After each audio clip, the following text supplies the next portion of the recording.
Excellent work. So you can see some of these character artists over at the artist stage later this afternoon. You can catch Rob Sevilla and John McConnell. They'll be doing demonstrations of how we make weapons and some armor pieces.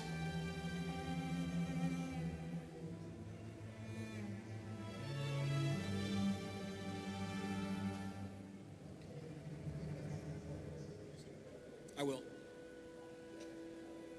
So, as we planned to add the Pandaren, we looked back to what we had done before. These are those examples of our concepts and creatures that we'd had in Warcraft before. As you notice, some of them are cute and cuddly. Some of them are fierce.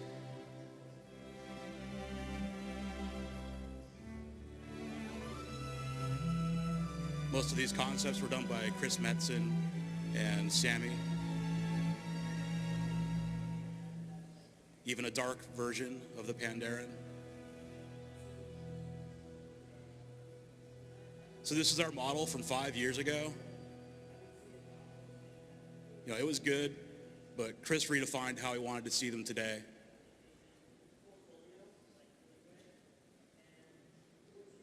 So here we're going to see adding the gloves, boots, and other geosets needed for dressing up pandas.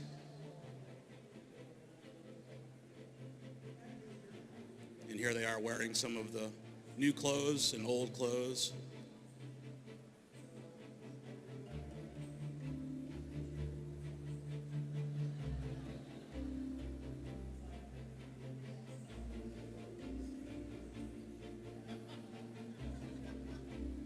Notice the faces, they're very expressive.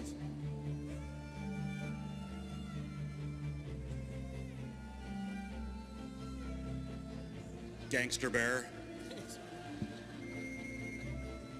All right, so here are the Hozu.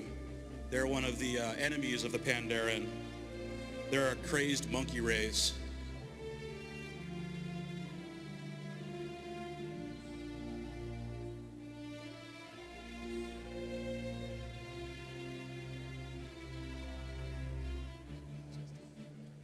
And here we have the Verming. They're an obnoxious rabbit-like creature with a vegetable worshipping fetish.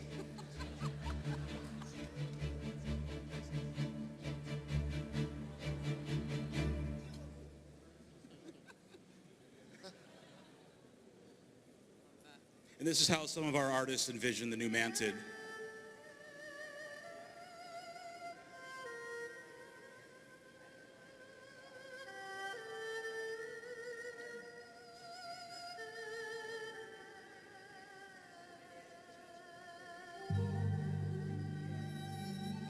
Okay, so those are some of the new races going into the new expansion, but the character team's been working on creatures for both the expansion and the upcoming 4.3 patch. And here's a small collection of their recent work.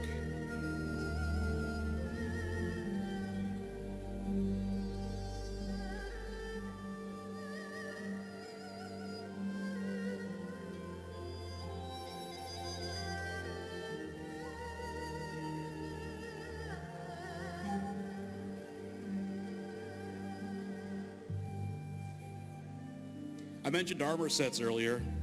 In the past 6 months, we've made raid sets, dungeon sets, PvP season sets, and starting Pandaren sets. We made between 3 and 5 color variations of every set. So in that 6-month time, we've added more than 100 new armor set looks.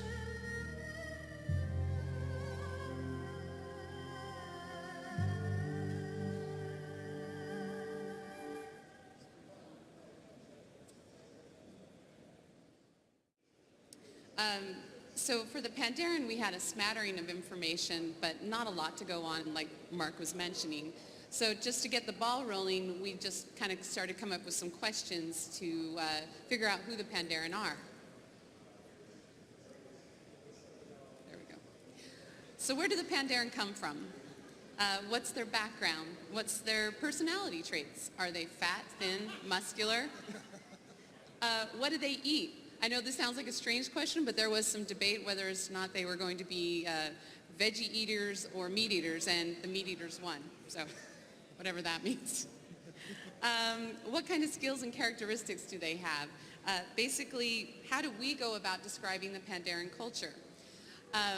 One way we get inspired begins with some brainstorming meetings. Our brainstorming meeting follows around 4 o'clock on a Friday.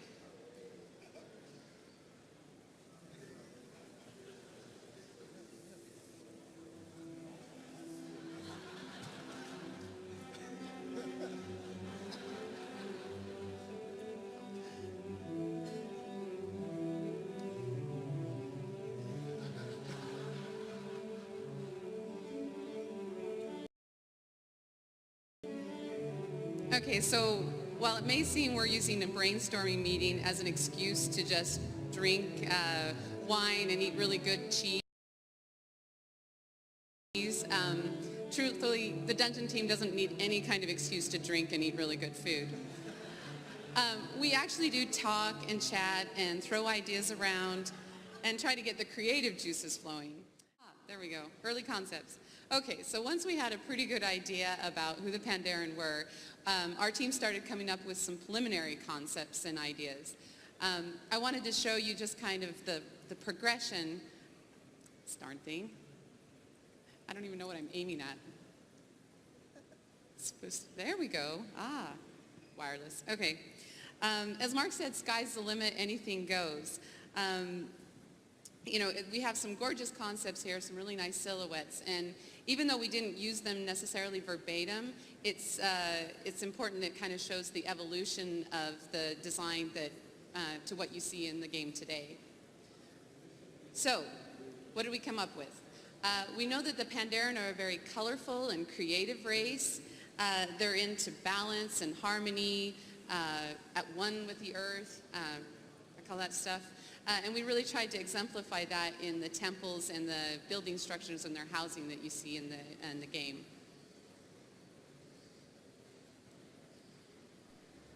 So for the starting zone especially, we really wanted it to feel very special and almost ethereal, a place that you would never want to leave. We also wanted their homes to feel very cozy and inviting. One of the challenges we had with this race was that we had to fill a whole entire continent with Pandaren structures. And as Mark had mentioned, there's the 4 clans, each with their own characteristics and design. So how do we go about doing this? Well, we started with the base structure, and we kind of tweaked the textures, changed out the colors, either simplified or exaggerated the silhouette, depending on where they were placed in the zone, just so they felt more cohesive with their surroundings. So the brewery, okay, very important part for the Pandaren. One of the highest honors of being a Pandaren is becoming a brewmaster. So it's no surprise that we have a whole entire zone dedicated to the Pandaren just making brew. So what we ended up with was kind of a simplified version using a lot of wood and bamboo, kind of pared down. The idea was just to make it so that they didn't have to worry about their housing, because the most important thing for them to do is to make Pandaren brew.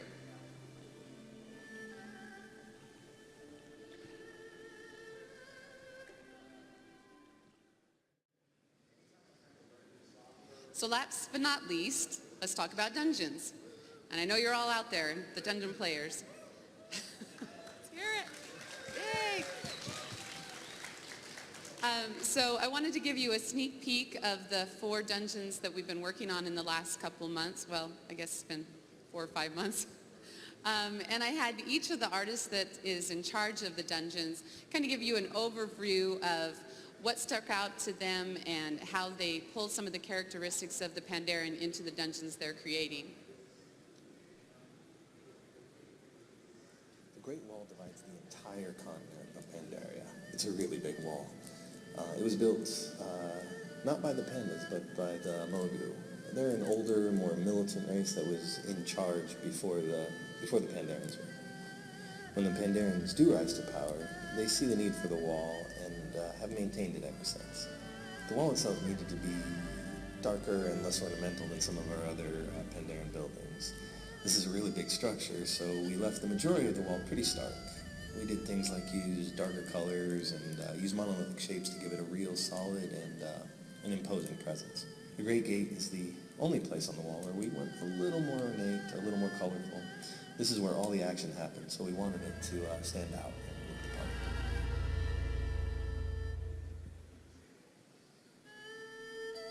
I think with the ghost brewery, we didn't want to, it's supposed to be taken over by spirits, but it's not supposed to be like, haunted and scary. So something kind of, fun, and not like spooky. It's kind of like the feel that we try and go for. Well, basically I just kind of looked at a lot of the classic 2D films, They always have a lot of great artwork, especially the painted backgrounds. So that's always a good resource. And then again, like references from like a lot of the rice sake breweries in China. It's always a good source. A lot of the old Warcraft 3 artwork and Sammy stuff is like very colorful. So I always try to like bring my stuff like just as colorful, just as stylized, kind of differentiate it from like other artwork.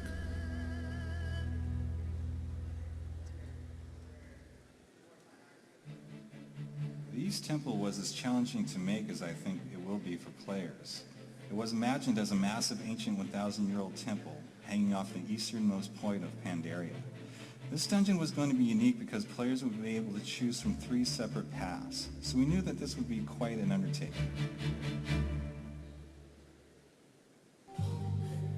The Shadowpan are the Pandaren warriors of the Shah, up in the high mountains of the Kunlai summit. The Shah being a dark energy and all, the Shadowpan make it their duty to bring balance to the island as a force of good. In fighting the Shah, however, the Shadowpan have taken in some of that darker energy, so they're a little edgier, as if a little of that darker force is corrupting their sensibilities. So with that in mind, the Shadowpan are more aggressive, a little more stark in nature. So I made an environment with those ideas in mind. Yay. Let's hear it for the dungeon team.